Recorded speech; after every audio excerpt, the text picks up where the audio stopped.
फलटणमधील महिला डॉक्टर आत्महत्या प्रकरणी छत्रपती संभाजीनगरमधील निवासी डॉक्टरांकडून आता आंदोलन केलं जात आहे।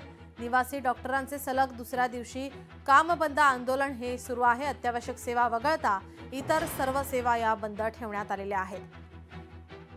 निवासी डॉक्टरांसोबत संवाद साधलाय आमचे लोकशाहीचे प्रतिनिधी सचिन बडे यांनी।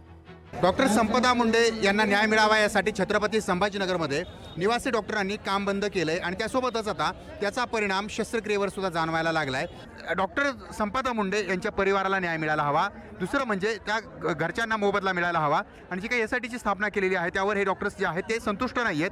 त्यामुळे मोठी संख्या जी आहे त्यामध्ये डॉक्टरांची पाहायला मिळते। आज आमची जनजागृती रॅली आहे की लोकांनाही कळलं पाहिजे की आमची जे ओपीडी सर्व्हिसेस बंद केलेल्या आहेत त्या आम्ही का केलेल्या आहेत आणि जे रुग्णांना जो त्रास होत आहे त्यासाठी सर्वस्व सरकारच जिम्मेदार आहे।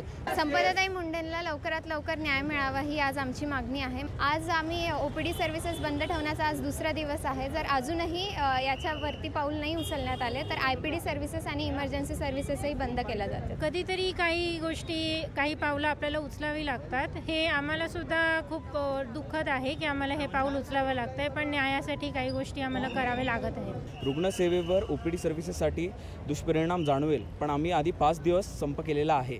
त्याच्यामध्ये आम्ही काळ्या फिती बांधून 3 दिवस कामही केलेलं आहे।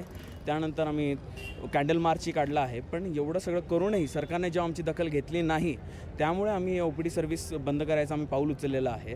त्यामुळे जी काही हानी होत आहे जरी झाली असेल रुग्णसेवेवर ती संपूर्णतः ही सरकारची जबाबदारी आहे। संपदा मुंडेला जोपर्यंत न्याय मिळणार नाही तोपर्यंत लढा असाच कायम ठेवणार ही प्रतिक्रिया जी आहे ती डॉक्टरांच्या बोलण्यातून किंवा डॉक्टरांच्या प्रतिक्रियेतून जाणवत आहे। सचिन बडे, लोकशाही मराठी, छत्रपती संभाजीनगर। लोकशाही मराठी, ऐका, पहा, जागरूक रहा।